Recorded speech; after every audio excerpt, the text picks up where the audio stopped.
A white manager named Richard humiliates a black guest, Malcolm, at a luxury hotel, making a scene that embarrasses Malcolm in front of everyone. What Richard doesn't realize is that Malcolm's response will lead to consequences far beyond what he anticipated. So, how does Malcolm handle the situation once the damage is done? Does he seek revenge, or does he find a way to address the prejudice? Stick around to find out. But before we dive into the story, comment below where you're watching from today, and if you enjoy this tale, don't forget to subscribe. The sun was beginning to set, casting a warm, golden glow over the city as Malcolm Greene's car pulled up to the entrance of the opulence Grand Hotel. The hotel was a shining beacon of luxury, known for its impeccable service and exclusive clientele. Its towering facade of glass and steel reflected the vibrant hues of the evening sky, signaling the start of another busy night for the hotel. People from all walks of life came to the opulence, but only those deemed worthy stayed within its gilded walls. Malcolm stepped out of his sleek black car, adjusting the cuffs of his tailored suit. He was a man in his mid-30s, with a commanding presence that came from years of hard work and success. His deep brown skin contrasted sharply with the crisp white shirt beneath his suit jacket, and his polished shoes gleamed as they touched the pavement. Everything about him spoke of success, from the confident way he carried himself to the quiet authority in his eyes. But as he approached the entrance, Malcolm noticed the stairs.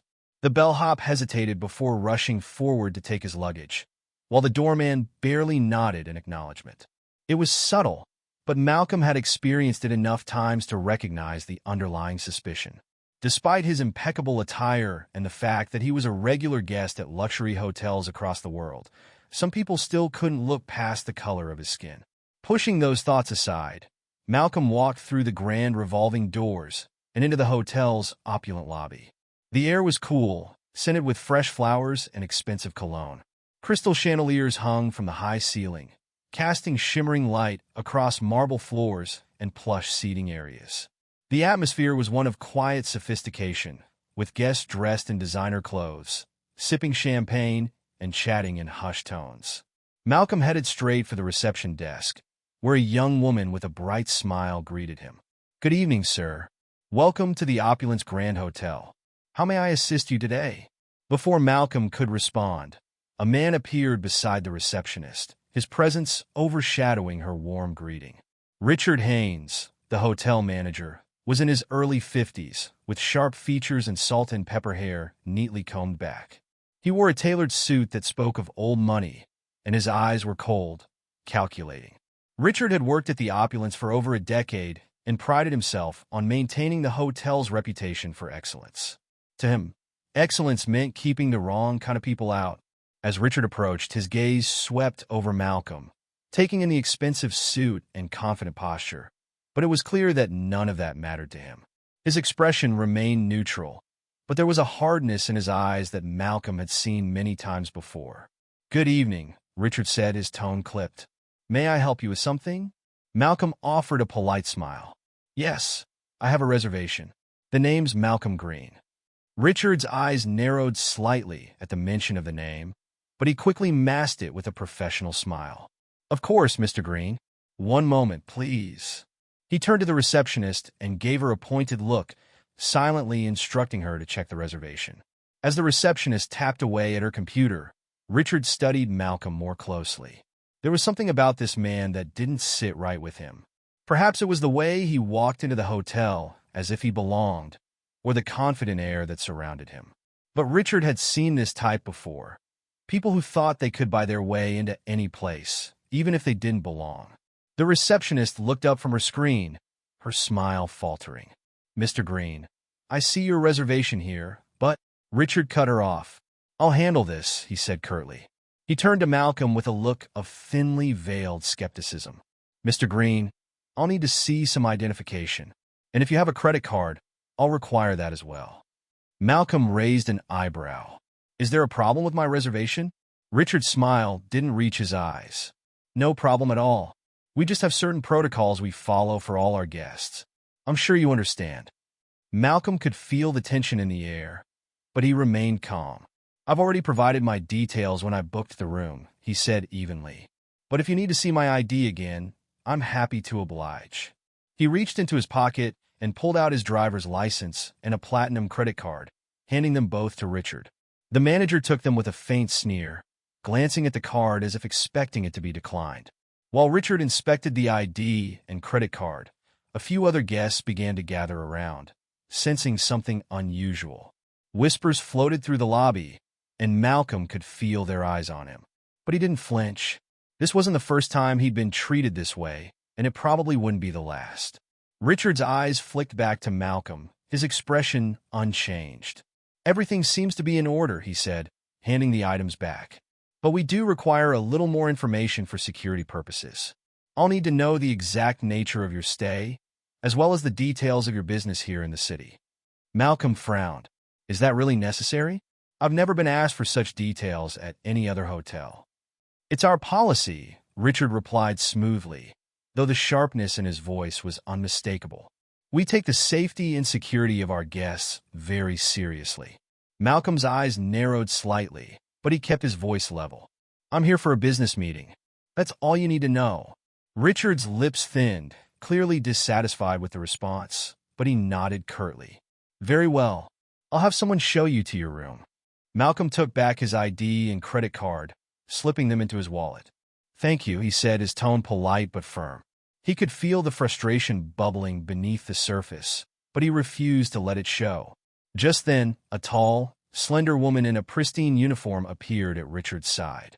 Sophia, one of the hotel's senior concierges, offered Malcolm a warm smile. "Mr. Greene, if you'll follow me, I'll escort you to your suite."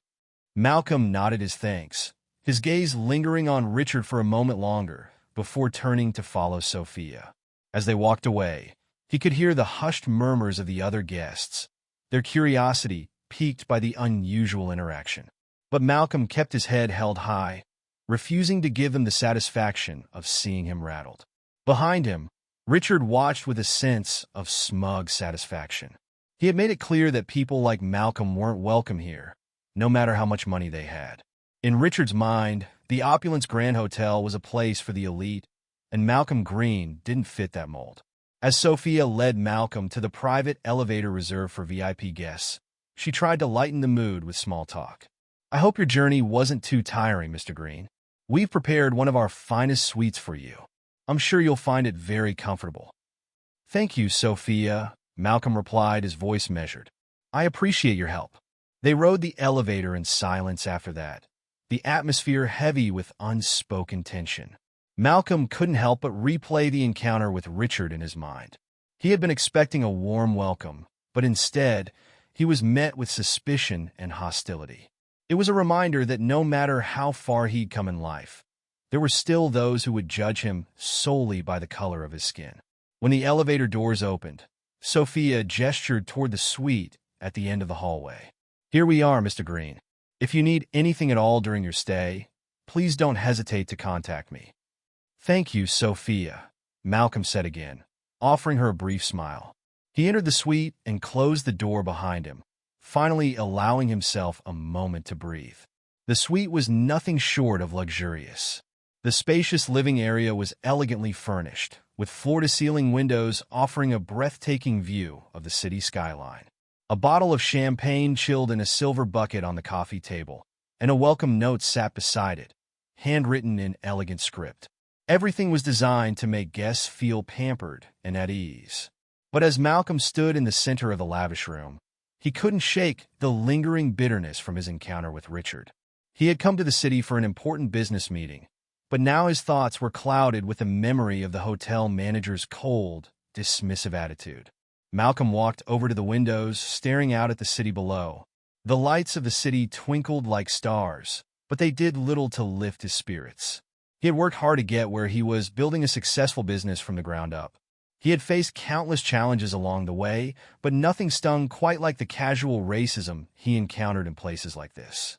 Taking a deep breath, Malcolm reminded himself that he wasn't here to dwell on negativity. He had a meeting to prepare for, and that was his priority. But even as he tried to push the encounter out of his mind, a part of him couldn't help but wonder how many others had been treated the same way by people like Richard. How many had been turned away, humiliated, or made to feel like they didn't belong? Malcolm shook his head, forcing the thoughts aside. He had bigger things to focus on. But as he sat down at the desk to review his notes for the meeting, he made a silent vow. He wouldn't let Richard's prejudice go unanswered. The man had tried to put him in his place, but Malcolm was determined to show him that his place was wherever he chose to be. Later that evening, after settling into his suite, Malcolm decided to explore the hotel's amenities. The Opulence Grand was known for its world-class facilities, and he was curious to see what it had to offer. He changed into more casual attire, a navy polo shirt and tailored trousers, and headed down to the hotel's exclusive lounge. The lounge was a sleek, modern space with low lighting, plush seating, and a well-stocked bar. Jazz music played softly in the background, adding to the sophisticated ambience. A few guests were scattered around the room, sipping cocktails and chatting quietly. Malcolm found a seat near the windows and ordered a drink, intending to relax for a while before calling it a night. But just as his drink arrived, Richard Haynes walked into the lounge. Malcolm noticed him immediately, the sight of the hotel manager bringing a sour taste to his mouth. Richard hadn't seen him yet, and Malcolm debated whether to ignore him or make his presence known. Richard, however, spotted Malcolm after a moment, and his expression darkened. The manager made his way over, his footsteps slow and deliberate. He approached Malcolm's table, his posture stiff with barely concealed disdain. "Mr. Greene," Richard said coolly, "I see you're enjoying our lounge. I trust everything is to your satisfaction." Malcolm looked up at him, his expression unreadable. "Yes, everything's fine, thank you." Richard nodded, though there was no warmth in his gesture. "I just wanted to make sure. You know, we have a reputation to uphold here. We strive to provide our guests with a certain standard of service and atmosphere." Malcolm raised an eyebrow. "And you don't think I meet that standard?" Richard hesitated, but the arrogance in his voice was unmistakable. "Let's just say that we cater to a particular clientele, people who understand and appreciate what we offer." There it was, the thinly veiled insult, the subtle reminder that Malcolm didn't belong. But Malcolm wasn't in the mood to play along. He leaned back in his chair, regarding Richard with a calm that belied the simmering anger beneath. "Mr. Haynes," Malcolm began, his voice steady, "I've traveled the world, stayed in some of the finest hotels, and dined in the most exclusive restaurants. I know exactly what kind of clientele you're talking about. And let me tell you, it has nothing to do with the color of their skin." Richard's face flushed, but he quickly composed himself. "I assure you, Mr. Greene, race has nothing to do with it. We simply maintain high standards." Malcolm smiled faintly. "You might want to reevaluate what those standards are." With that, Malcolm stood, leaving his untouched drink on the table. He walked past Richard, who remained rooted to the spot, and left the lounge without another word. As he made his way back to his suite, Malcolm felt a surge of determination. He wasn't done with Richard Haynes, not by a long shot. This was just the beginning. The next morning, Malcolm Greene woke up early, his mind sharp and clear. The events of the previous evening were still fresh in his memory, but rather than dwelling on them with anger, he felt a sense of calm determination. He knew he had the upper hand, and now it was just a matter of deciding how to use it. After a quick shower, Malcolm dressed in another tailored suit, this one a deep charcoal gray that exuded quiet confidence. He checked his watch. He had a few hours before his meeting, plenty of time to handle the situation with Richard Haynes. Today, the manager would learn the true meaning of consequences. Malcolm made his way downstairs to the hotel's dining area, where a lavish breakfast spread awaited guests. The room was filled with the clink of silverware and the murmur of polite conversation. As he entered, Malcolm noticed a few curious glances, but most of the guests were too engrossed in their own affairs to pay him much attention. He selected a table near the large windows, where sunlight streamed in, casting a warm glow over the room. A waiter approached, offering a friendly smile as he took Malcolm's order. It was a stark contrast to the treatment he had received from Richard the night before, but Malcolm knew that the difference lay not in the waiter's attitude, but in the fact that Richard had let his prejudice blind him. As Malcolm sipped his coffee, he mentally reviewed his plan. He would deal with Richard carefully, not revealing his true identity until the time was right. There was no need for anger or confrontation, just a simple, quiet demonstration of power that would leave no room for doubt about who was really in charge. About halfway through his meal, Malcolm saw Richard enter the dining room, his gaze sweeping over the tables as if he were inspecting the guests. When their eyes met, Richard's expression hardened, but he quickly masked it with a thin smile as he approached Malcolm's table. "Good morning, Mr. Greene," Richard said, his tone devoid of warmth. "I trust you had a pleasant night's rest?" Malcolm looked up from his plate, his expression calm. "I did, thank you. The suite is quite comfortable." "I'm glad to hear it," Richard replied, though his eyes told a different story. "If there's anything you need during your stay, don't hesitate to ask. We aim to provide our guests with the highest level of service." Malcolm smiled faintly, sensing the tension beneath Richard's polite facade. "I appreciate that. Actually, there is something I'd like to discuss." Richard's eyes narrowed slightly, but he nodded. "Of course. What can I help you with?" Malcolm set down his coffee cup and leaned back in his chair, studying Richard for a moment before speaking. "I'd like to meet with the general manager. There are a few things I'd like to go over regarding my stay here." The request seemed to catch Richard off guard, and for a brief moment, his mask slipped, revealing a flash of annoyance. "I'm afraid that won't be possible, Mr. Greene. As the hotel manager, I'm the one responsible for overseeing guest services. If you have any concerns, you can bring them to me." Malcolm didn't miss the way Richard's voice tightened as he spoke, but he maintained his composed demeanor. "I understand, but I believe this matter requires the attention of the general manager. It's nothing personal. I'm sure you're quite capable, but I'd like to ensure that my concerns are addressed at the highest level." Richard's smile was more of a grimace now, but he kept his tone polite. "As I said, Mr. Greene, I'm more than capable of handling whatever concerns you may have. There's no need to trouble the general manager with minor issues." Malcolm inclined his head slightly, acknowledging the subtle challenge in Richard's words. "I see. Well, in that case, I'll be sure to mention your confidence in your abilities when I do speak with the general manager." Richard stiffened, his eyes narrowing as he tried to gauge Malcolm's intentions. "Mr. Greene, I assure you there's no need to escalate this matter. I'm fully authorized to handle any issues that may arise during your stay." Malcolm simply smiled, his expression giving nothing away. "I appreciate your dedication, Mr. Haynes. I'm sure you'll do your best to address my concerns." The conversation ended there, with Richard offering a curt nod before turning and walking away. As Malcolm watched him leave, he couldn't help but feel a sense of satisfaction. Richard had no idea who he was dealing with, and that ignorance would only make what came next all the more impactful. After finishing his breakfast, Malcolm returned to his suite. He took out his phone and made a few discreet calls, his voice low and measured as he spoke. There was no need for theatrics or grand gestures. Just a few words in the right ears would set everything in motion. With the calls made, Malcolm turned his attention to the rest of his plan. He knew that Richard would continue to treat him with disdain, and he intended to give the manager enough rope to hang himself. The key was patience, letting Richard dig himself deeper into the hole he was so eager to create. Later that morning, Malcolm decided to explore the hotel's facilities. The Opulence Grand was known for its world-class amenities, and Malcolm had no intention of letting Richard's behavior ruin his experience. He visited the spa, where he enjoyed a relaxing massage, followed by a dip in the rooftop pool. The staff in these areas were professional and courteous, treating him with the respect that all guests deserved. It was clear that Richard's attitude wasn't representative of the entire hotel, just a particularly ugly exception. By early afternoon, Malcolm was feeling refreshed and ready for his upcoming meeting.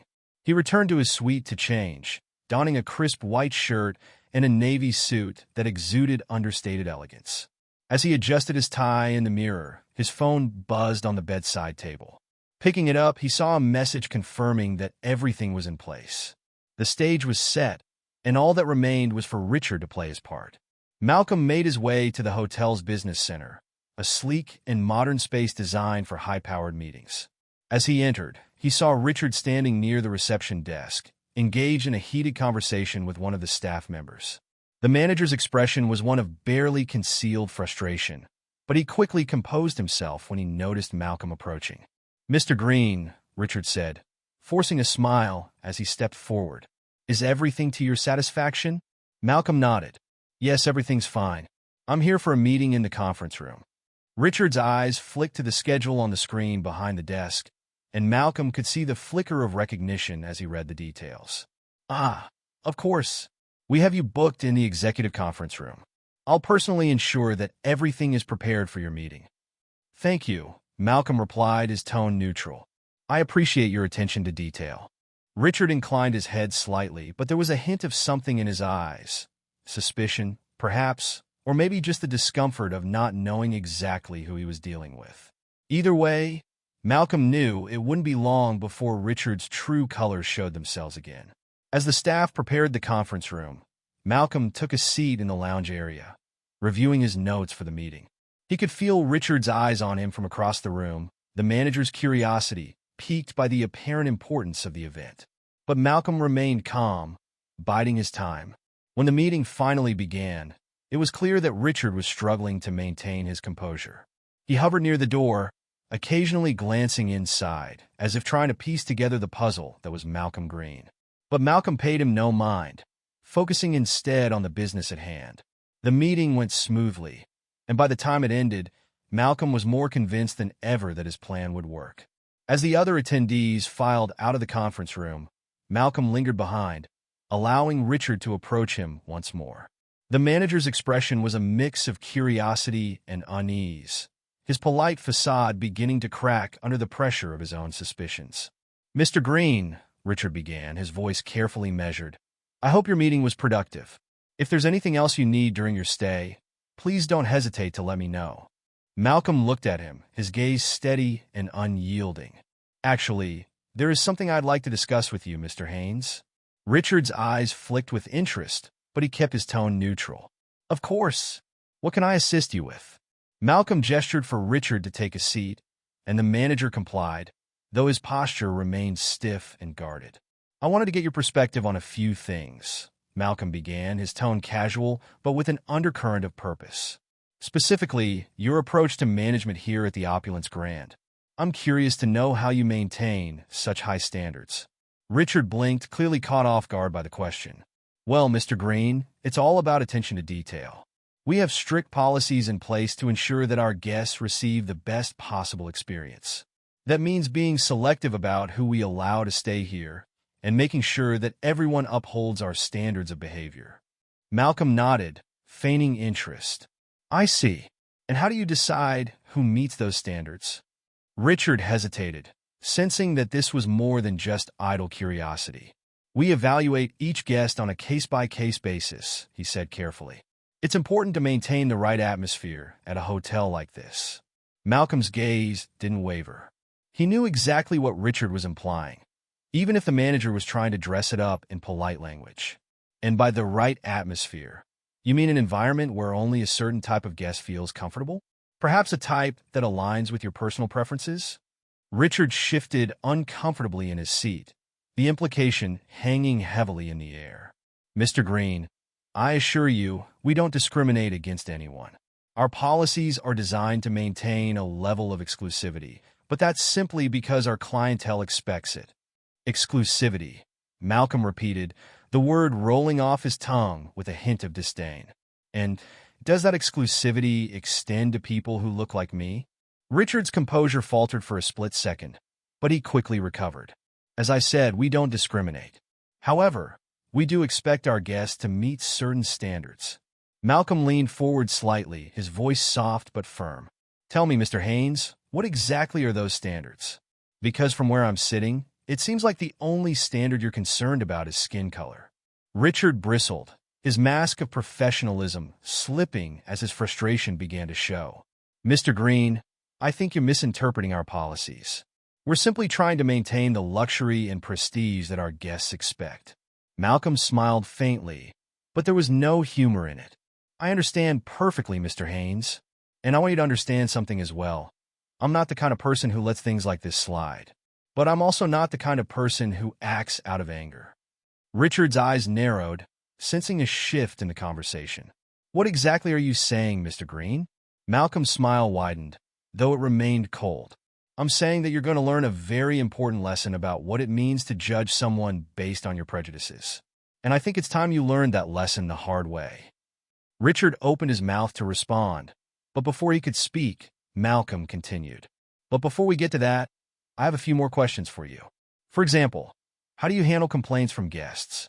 What's your process for addressing issues? Richard hesitated, clearly unsure of where this was going. We take all complaints seriously and address them promptly. Our goal is to ensure that our guests are satisfied and that their concerns are resolved to their satisfaction. Interesting, Malcolm said, his tone thoughtful. And how do you determine whether a complaint is valid? Do you take the guest's word for it? Or do you have to be convinced that their issue is worth your time? Richard's discomfort was growing more evident with each passing minute. We evaluate each situation individually. It's important to listen to the guest, but we also have to consider the bigger picture. The bigger picture, Malcolm echoed. And what does that picture look like to you, Mr. Haynes? Richard's patience was wearing thin, and he struggled to keep his tone civil. Mr. Greene, I'm not sure what you're trying to imply, but I assure you, our policies are fair and equitable. Malcolm didn't respond immediately. Instead, he reached into his pocket and pulled out his phone, placing it on the table between them. I've been recording this conversation, Mr. Haynes. I think it'll be interesting to see how your words hold up when they're played back for your superiors. Richard's eyes widened in shock, his composure finally cracking. You've been recording me? Without my permission? Malcolm's gaze remained steady. I don't need your permission to record a conversation that involves discriminatory behavior. And let's be clear, you've made it very obvious that you believe certain people don't belong in this hotel. That's not just unethical, Mr. Haynes. It's illegal. The color drained from Richard's face, and he quickly tried to regain control of the situation. Mr. Greene, I think there's been a misunderstanding. I never meant to. Save it. Malcolm interrupted, his voice firm. I don't want to hear your excuses. I've given you plenty of chances to do the right thing, and you've chosen to dig yourself deeper into this hole. Now, you're going to face the consequences. Richard's panic was evident now, and he stammered as he tried to backpedal. Mr. Greene, please, let's talk about this. I can assure you, we can resolve this matter amicably. Malcolm stood up, his posture commanding as he looked down at Richard. Oh, we'll resolve it, Mr. Haynes, but not the way you're hoping. I've already made the necessary calls, and by the end of the day, your superiors will be fully aware of how you've been running things here. Richard's eyes darted around the room, as if searching for an escape. Mr. Greene, I didn't mean to offend you. I was just trying to do my job. Your job. Malcolm's voice was cold. Your job is to ensure that every guest is treated with respect and dignity, regardless of their race. You've failed spectacularly at that, and now you're going to pay the price. With that, Malcolm turned and walked away, leaving Richard sitting there in stunned silence. The manager's arrogant facade had crumbled, and all that was left was a man who had just realized the full extent of his mistakes. As Malcolm made his way out of the business center, he couldn't help but feel a sense of satisfaction. Richard had no idea what was coming, and that was exactly how Malcolm wanted it. There was still much to be done, but the first move had been made, and now it was only a matter of time before the rest of the pieces fell into place. Later that afternoon, Malcolm returned to his suite to prepare for his next steps. He knew that Richard would likely try to cover his tracks, but it was too late for that. The wheels were already in motion, and soon enough, Richard would be answering for his actions. As the day wore on, Malcolm received confirmation that his calls had been successful. The higher-ups at the hotel chain had been informed of the situation, and they were not pleased. Arrangements were being made for an internal review, and Richard Haynes would be at the center of it. But Malcolm wasn't done yet. He wanted to ensure that Richard's downfall was thorough and complete. To that end, he made a few more discreet inquiries, gathering information that would paint a clear picture of Richard's behavior over the years. It didn't take long to find what he was looking for: complaints from other guests, whispers among the staff, and a pattern of prejudice that had gone unchecked for far too long. By the time evening rolled around, Malcolm was ready. He had everything he needed to bring Richard down, and he was prepared to do so with the same calm, methodical approach he had used all along. As the morning light streamed through the windows of the hotel's grand lobby, Malcolm Greene sat quietly in one of the plush armchairs, waiting. He sipped his coffee slowly, his mind focused on the task ahead. The meeting with Lisa Turner, the general manager, was scheduled to take place in less than an hour. Malcolm had already made all the necessary arrangements, and now it was just a matter of time. Across the lobby, Richard Haynes paced nervously near the reception desk. Despite the recent confrontation with Malcolm, Richard had convinced himself that he was in control of the situation. He believed that whatever complaints Malcolm had raised could be smoothed over, and he could continue running the hotel as he always had. Richard's arrogance blinded him to the reality of what was about to unfold. Malcolm glanced at his watch. The timing was perfect. He knew that Lisa Turner was already on her way, having received his call the previous evening. She had been shocked to hear from him directly, but Malcolm had reassured her that it was a matter of utmost importance. Lisa was no stranger to high-profile guests, but this situation was different. Malcolm was not just any guest. He was a powerful figure within the hotel's parent company, a man whose influence extended far beyond the walls of this luxury establishment.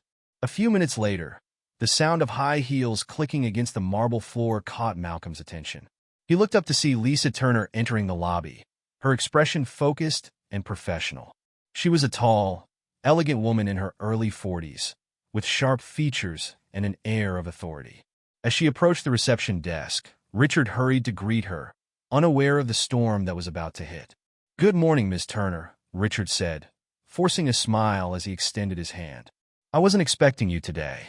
Is there something I can assist you with?" Lisa shook his hand briefly, her expression unreadable.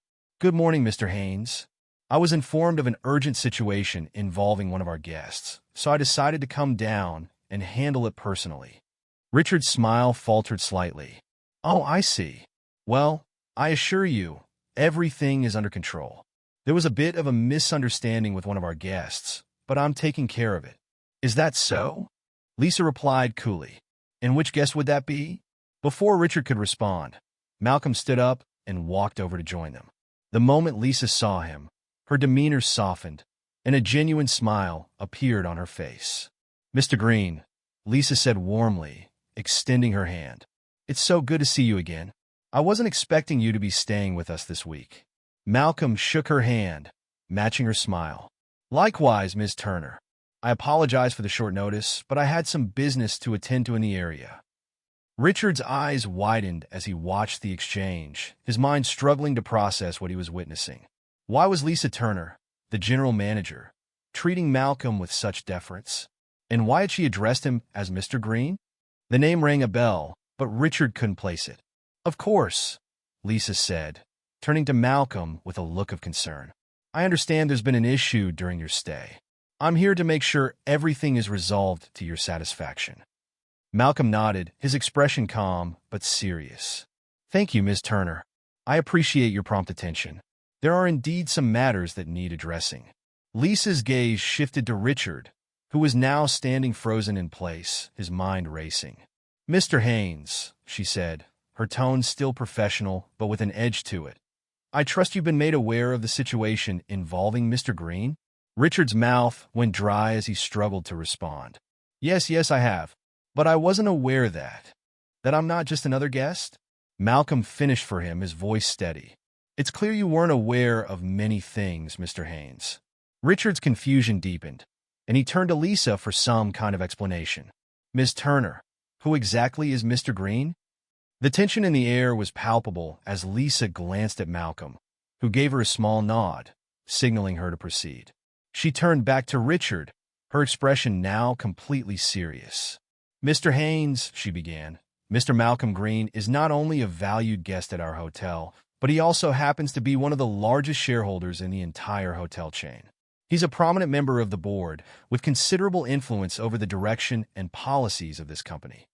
Richard's face drained of color as the weight of her words sank in. Malcolm Greene, a man he had humiliated, belittled, and dismissed, was one of the owners of the very hotel he managed. The realization hit him like a ton of bricks, leaving him speechless. For a long moment, Richard could do nothing but stare at Malcolm, his mind reeling. When he finally found his voice, it was shaky and filled with desperation. "Mr. Greene, I had no idea. Please, you have to understand. I was only trying to uphold the standards of the hotel. If I had known. But you didn't know. Malcolm interrupted, his voice firm but measured. And that's the problem, Mr. Haynes. You judge me based on assumptions, not facts. You allowed your personal biases to dictate how you treated me, and you did so without any regard for the consequences. Richard's mouth opened and closed as he struggled to find the right words. Mr. Greene, I'm truly sorry. It was a mistake, a terrible mistake. I never meant to offend you or anyone else. Whether or not you meant to doesn't change the fact that you did, Malcolm replied, his gaze unwavering. Your behavior was not only unprofessional, but it was also discriminatory. And that's something I cannot and will not tolerate. Lisa Turner remained silent, letting Malcolm take the lead. She knew that this was his moment, and she trusted him to handle it in the way he saw fit. Several hotel staff members had gathered nearby, their curiosity piqued by the unfolding drama. A few guests had also stopped to watch, their expressions a mix of intrigue and disbelief. It wasn't every day that they witnessed such a confrontation in a place like this. Richard's hands trembled as he tried to salvage the situation. Mr. Greene, please give me a chance to make this right. I'll do whatever it takes. Malcolm considered him for a moment before speaking. Mr. Haynes, I could easily have you fired right here and now.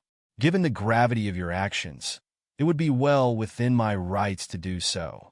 Richard's heart pounded in his chest, the fear of losing everything he had worked for overwhelming him. Please, Mr. Greene, he pleaded, his voice cracking. I'll do anything.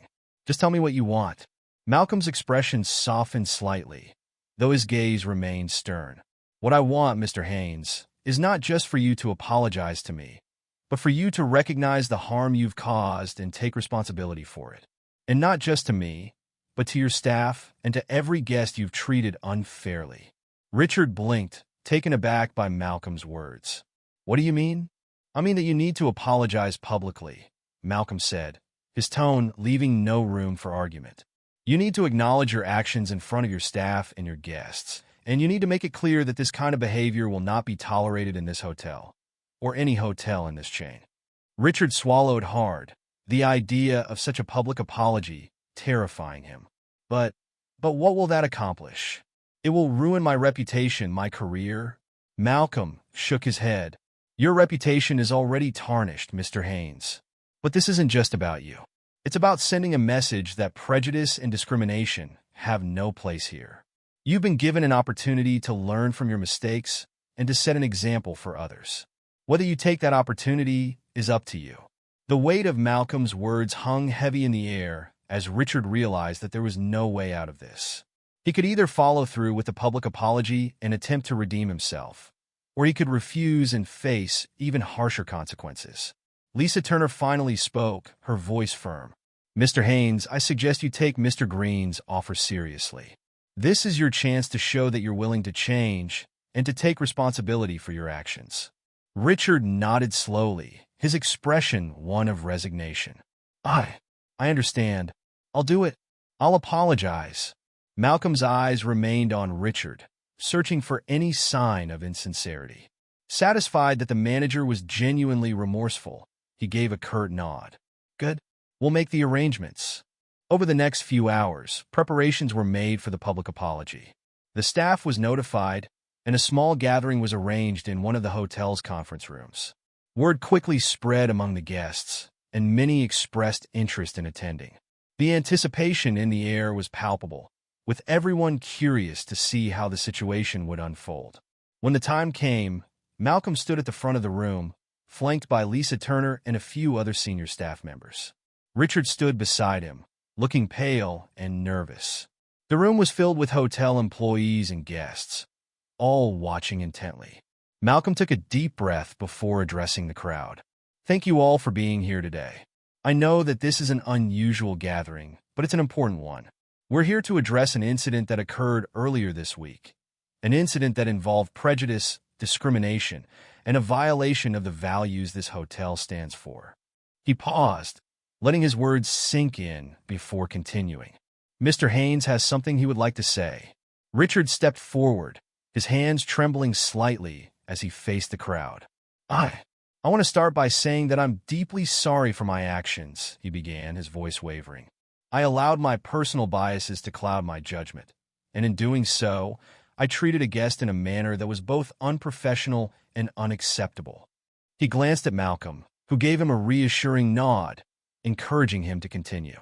I realize now that my behavior was rooted in prejudice, and I understand the hurt and harm it caused.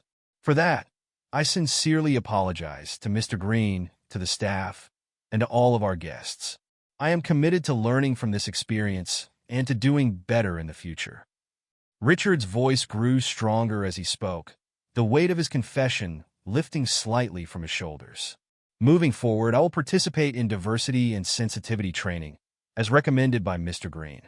I know that words alone are not enough, and I'm dedicated to taking concrete actions to ensure that everyone who walks through these doors is treated with the respect and dignity they deserve. The room was silent as Richard finished his apology, the gravity of the moment sinking in. Malcolm stepped forward once again, his voice calm and steady. Thank you, Mr. Haynes. I believe that change is possible, but it requires a willingness to acknowledge our mistakes and to take responsibility for them. I hope that this is a step in the right direction. He turned to the crowd, addressing them directly. Let this serve as a reminder to all of us that we must hold ourselves and each other accountable. Discrimination in any form is unacceptable, and it's up to each of us to create an environment where everyone feels welcome and valued. With that, the meeting came to a close. The staff and guests slowly dispersed, leaving Malcolm and Lisa standing side by side. Richard lingered for a moment, glancing at Malcolm with a look of gratitude before quietly exiting the room. As the conference room emptied, Malcolm felt a sense of satisfaction. He had handled the situation with grace and integrity, choosing a path that allowed for both accountability and growth. He knew that Richard's journey was far from over, but he hoped that the manager would take the lessons learned here and apply them moving forward. Lisa turned to Malcolm, a smile of admiration on her face. You handled that beautifully, Mr. Greene.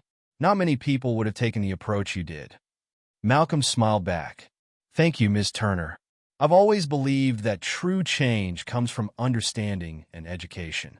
If we can use these moments to teach, rather than simply punish, then we have a chance at making a real difference. Lisa nodded in agreement. I couldn't agree more. And I want you to know that I'll be following up on all the initiatives we discussed. This hotel, and our entire chain, will be better because of it. Malcolm appreciated her commitment. I'm confident that you will, Ms. Turner, and I'll be keeping an eye on things as well. With that, the two of them shook hands, sealing their shared commitment to the future. As Malcolm left the hotel later that day, he felt a deep sense of fulfillment. The confrontation had led to revelation, and the revelation had led to a commitment to change. In the weeks following the incident at the Opulence Grand Hotel, Malcolm Greene found himself reflecting deeply on the events that had transpired. While he had achieved his immediate goal of addressing Richard Haynes' discriminatory behavior, he couldn't shake the feeling that there was more work to be done. The hotel industry, like many others, had long-standing issues with diversity and inclusion, and Malcolm was determined to use his influence to bring about lasting change. One sunny morning, Malcolm sat in his home office, reviewing the latest reports from the Opulence Grand. True to her word, Lisa Turner had implemented a series of diversity training programs and policy changes. The feedback had been largely positive, with staff members reporting a more inclusive work environment. However, Malcolm knew that real change would require more than just a single hotel's efforts. With a determined sigh, he picked up his phone and dialed a familiar number. After a few rings, a deep voice answered. Marcus Thompson speaking. Marcus, it's Malcolm, he said, leaning back in his chair. I hope I'm not catching you at a bad time. For you, Malcolm? Never. Marcus chuckled. What's on your mind? Malcolm took a deep breath before diving in. I've been thinking about what happened at the Opulence Grand, and I believe we have an opportunity here. An opportunity to make some real changes in our industry. There was a brief pause on the other end of the line. Go on, Marcus said, his interest piqued. I want to propose a company-wide initiative, Malcolm continued. Not just diversity training, but a complete overhaul of our hiring practices, our customer service policies, everything. We need to set a new standard for inclusivity in the hospitality industry. Marcus let out a low whistle. That's ambitious, Malcolm. You know there will be resistance from some of the old guard. I know, Malcolm agreed.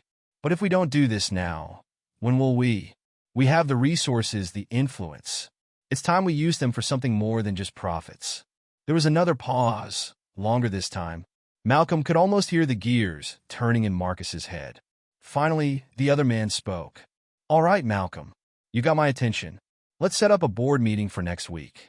I want to hear more about this plan of yours. Malcolm smiled, feeling a surge of excitement. Thank you, Marcus. I'll have a detailed proposal ready by then. As he hung up the phone, Malcolm felt a renewed sense of purpose. The incident with Richard Haynes had been a wake-up call, not just for the manager himself, but for Malcolm as well.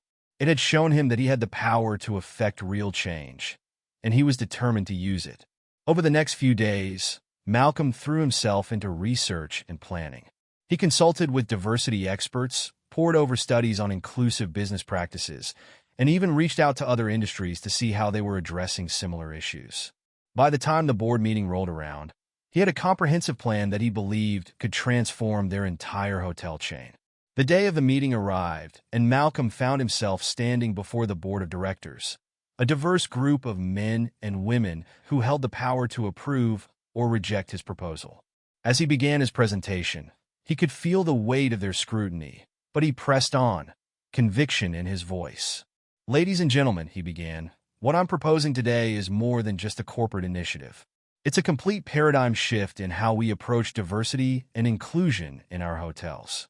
He outlined his plan, which included revamping hiring practices to ensure a more diverse workforce at all levels, implementing comprehensive training programs for all staff members, and creating new customer service protocols designed to eliminate bias and discrimination.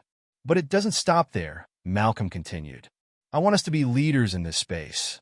I propose we create a scholarship program for underprivileged students interested in hospitality management and partner with historically Black colleges and universities to create internship opportunities. As he spoke, Malcolm could see the expressions on the board members' faces changing. Some looked intrigued, others skeptical, but all were paying close attention. I know this is a significant undertaking, Malcolm acknowledged as he neared the end of his presentation. But I believe it's not just the right thing to do morally, it's also good business. In today's world, customers are increasingly conscious of the values of the companies they support. By taking this step, we position ourselves as industry leaders and create a brand that truly stands for something. As Malcolm finished, the room fell silent. He looked around at the faces of his fellow board members, trying to gauge their reactions. Finally, Marcus Thompson, the CEO, spoke up. Malcolm, I have to say this is impressive, he began, his tone measured. It's also incredibly ambitious. What you're proposing would require a significant investment of time and resources. Malcolm nodded, prepared for this response. You're right, Marcus. It will require investment.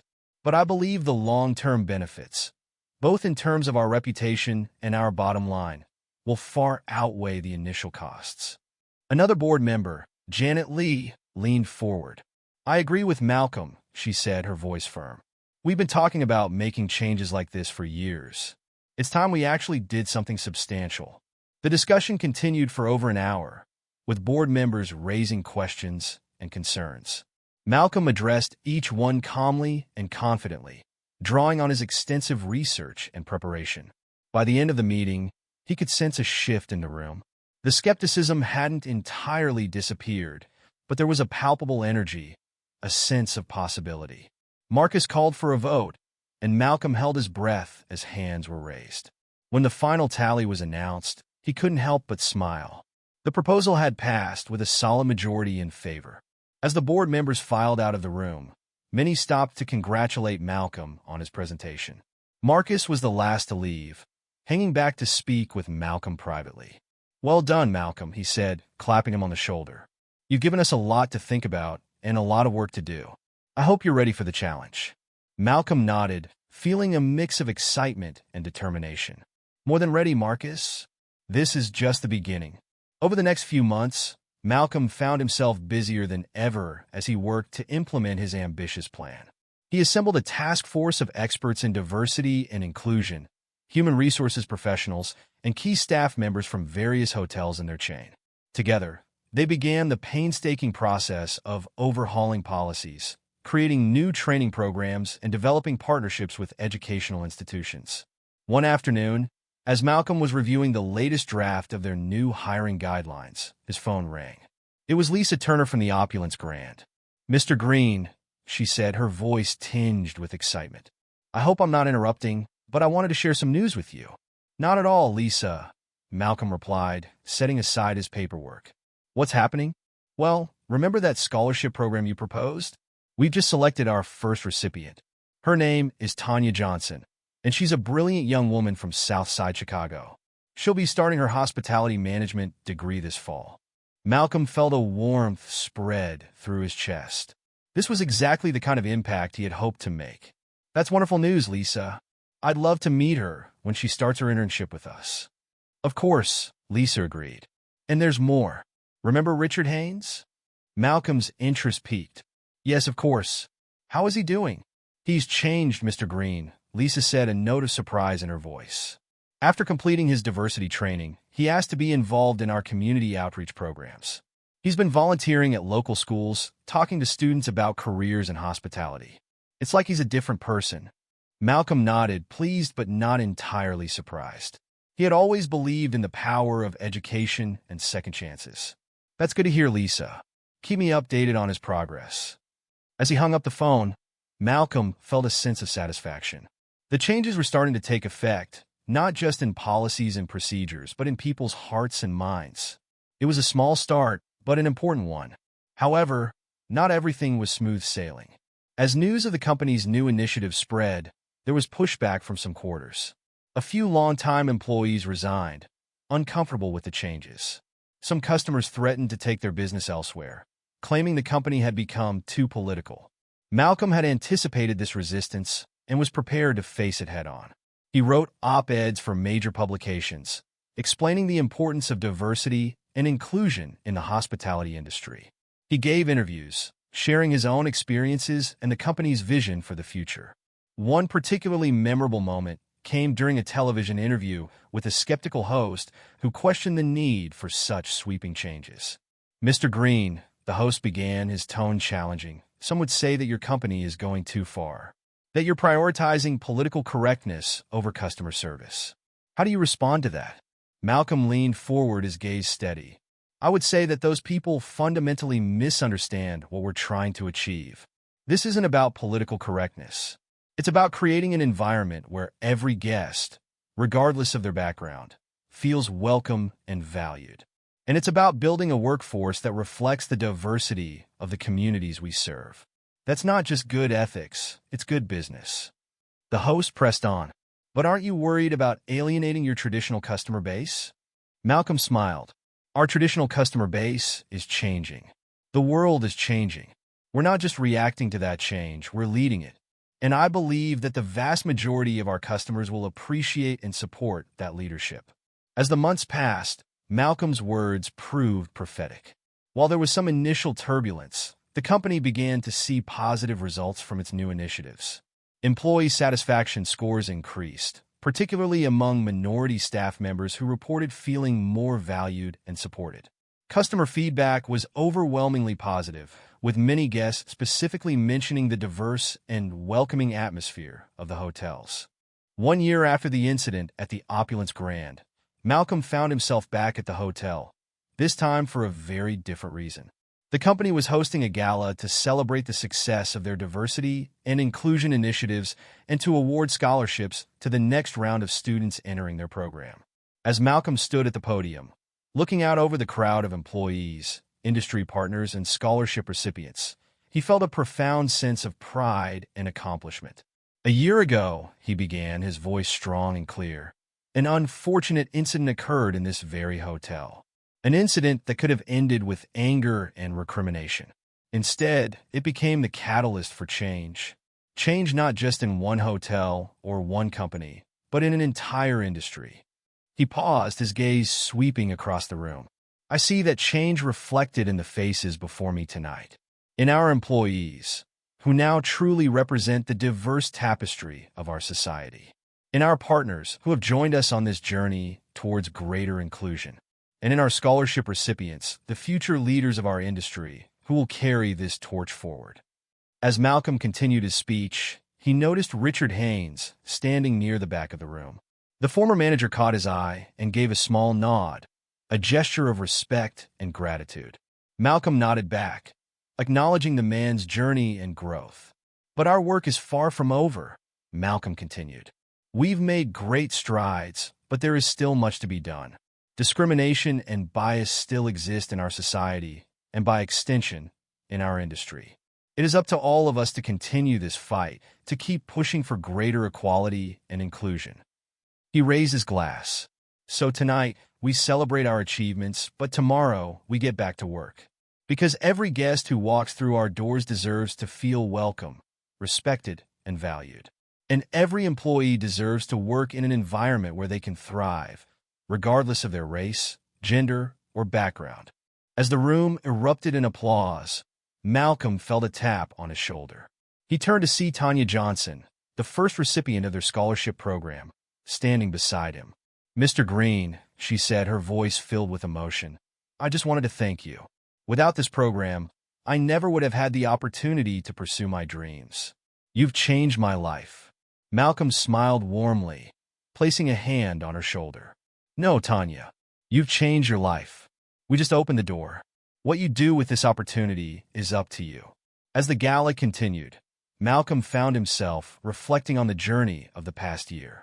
What had started as a personal confrontation had grown into a movement, one that was reshaping an entire industry. There were still challenges ahead, he knew. Change was never easy, and there would always be those who resisted it. But looking around the room, seeing the diverse faces of employees, partners, and students, Malcolm felt a renewed sense of purpose. This was more than just about hotels or hospitality. It was about creating a world where everyone felt valued and respected, regardless of their background. As the evening drew to a close, Malcolm stepped out onto the hotel's balcony, looking out over the city lights. He thought about all the guests who would stay in their hotels, all the employees who would work there, all the lives that would be touched by the changes they were making. It wasn't perfect, he knew. There was still so much work to be done. But it was a start, a step in the right direction. And as he stood there, under the vast night sky, Malcolm Greene made a silent promise to himself and to all those who would come after him.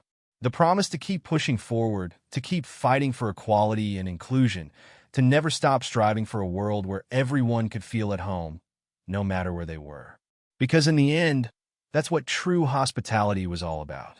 As he turned to go back inside, Malcolm caught sight of his reflection in the glass door. The man looking back at him was older, wiser, and more determined than ever. He smiled, knowing that this was just the beginning of a long and important journey. A journey that would change not just an industry, but hopefully the world. As the years passed, Malcolm Greene's initiatives at the Opulence Grand Hotel chain began to attract attention far beyond the hospitality industry. What had started as a response to a single incident of discrimination had grown into a movement, inspiring other companies and even policymakers to take a closer look at their own practices. On a crisp autumn morning, 5 years after the initial confrontation with Richard Haynes, Malcolm found himself preparing for a different kind of challenge. He had been invited to testify before a congressional committee on workplace diversity and inclusion. As he adjusted his tie in the mirror of his Washington, D.C. hotel room, he couldn't help but marvel at how far things had come. The hearing room was packed when Malcolm arrived. Journalists, industry leaders, and curious citizens filled the gallery, all eager to hear what he had to say. As he took his seat at the witness table, Malcolm caught sight of a familiar face in the crowd. Tanya Johnson, now a successful hotel manager herself, gave him an encouraging smile. "Mr. Greene," the committee chairwoman began, "your company's diversity and inclusion initiatives have been hailed as a model for the industry. Can you tell us what prompted these changes and what impact they've had?" Malcolm leaned towards the microphone, his voice clear and confident. "It all started with a single incident of discrimination at one of our hotels. But rather than simply addressing that isolated event, we saw an opportunity to tackle the root causes of bias and inequality in our industry as a whole. He went on to detail the comprehensive changes they had implemented, from revamped hiring practices to ongoing training programs and community partnerships. The impact has been profound, he continued. We've seen increased employee satisfaction and retention, particularly among minority staff. Our customer base has grown more diverse, and our reputation has been enhanced.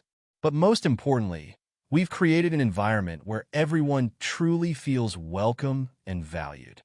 The questions from the committee members ranged from supportive to skeptical, but Malcolm handled each one with the same calm assurance he had displayed in that board meeting years ago. When asked about the costs of implementing such sweeping changes, he didn't hesitate. Yes, there were initial costs, he acknowledged, but we found that the long-term benefits far outweigh those costs.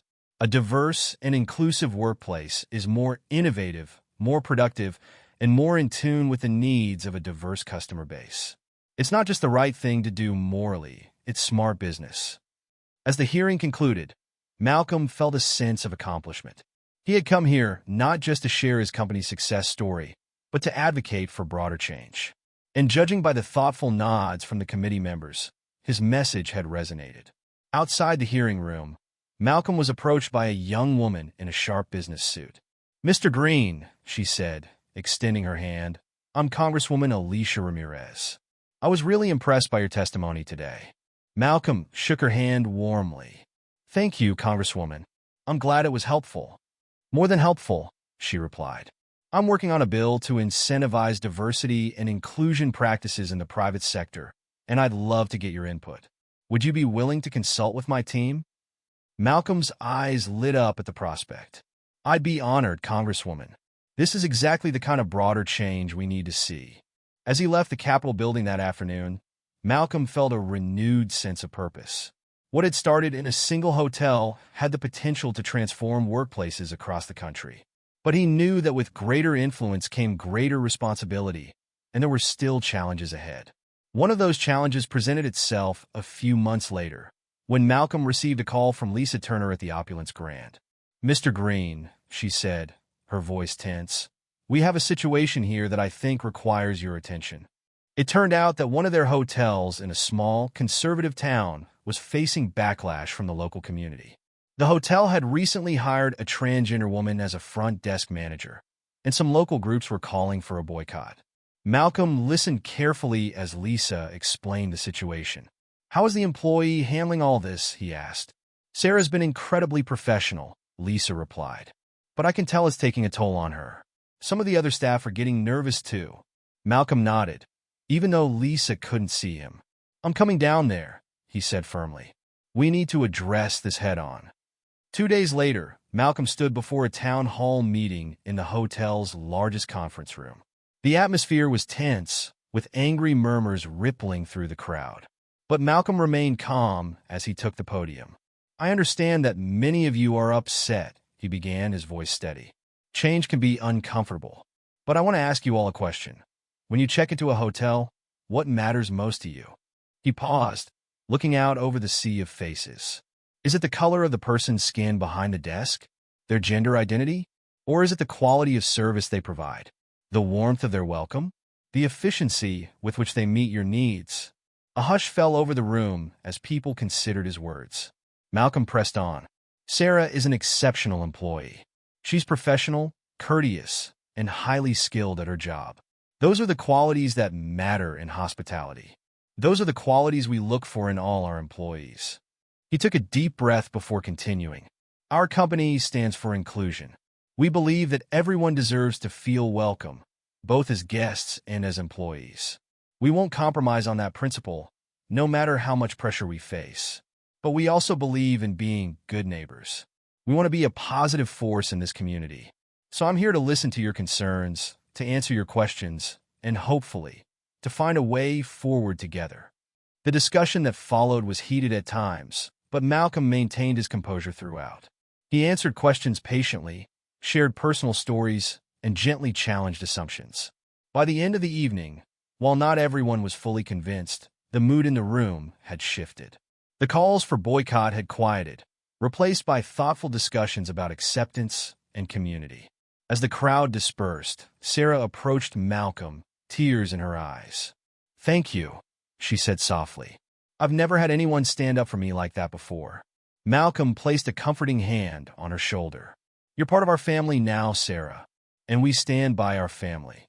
The incident in the small town made national news, further cementing Malcolm's reputation as a champion for diversity and inclusion.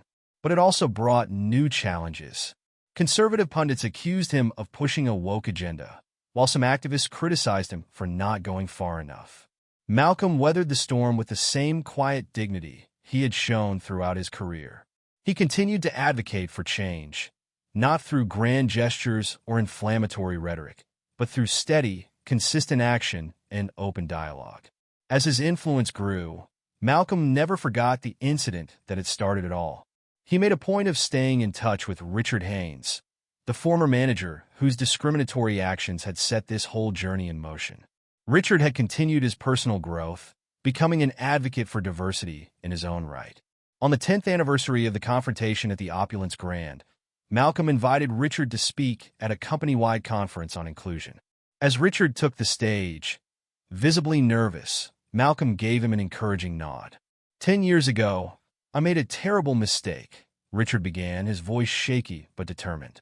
"I let my biases and prejudices control my actions, and in doing so, I not only hurt Mr. Greene, but I betrayed everything that true hospitality stands for." He paused, taking a deep breath. "But Mr. Greene did something I didn't expect. Instead of simply punishing me, he gave me an opportunity to learn, to grow, to become better. And in doing so, he didn't just change my life. He started a movement that has transformed our entire industry." As Richard continued his speech, Malcolm reflected on the journey they had all taken. The road hadn't always been smooth, and there were still obstacles ahead.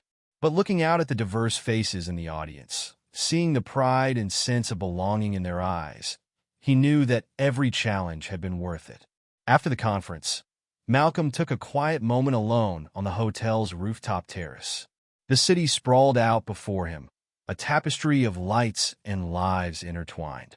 He thought about all the people in those buildings, the hotel guests, the employees, the communities they served, each one with their own story, their own struggles and triumphs. He had started this journey wanting to right a single wrong, to address one incident of discrimination.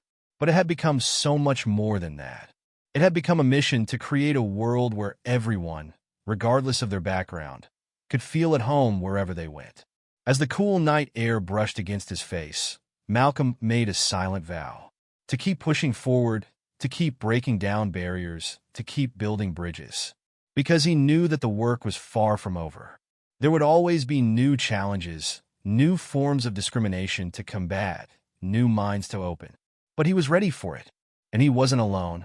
He had built a community, a movement of people committed to making the world a more inclusive place, one interaction at a time. As he turned to go back inside, Malcolm caught his reflection in the glass door. The man looking back at him had grown older, lines of experience etched on his face. But his eyes still burned with the same passion, the same determination to make a difference. He smiled, knowing that while he had already accomplished more than he had ever dreamed possible, the most exciting chapters of this story were still to be written. And he couldn't wait to see what the future held. What would you have done if you were in Malcolm's position when Richard came to apologize? If you enjoyed this story, please consider subscribing to my channel. I put a lot of time and effort into crafting these impactful narratives, and your support truly means the world to me. Thank you for being a part of this journey.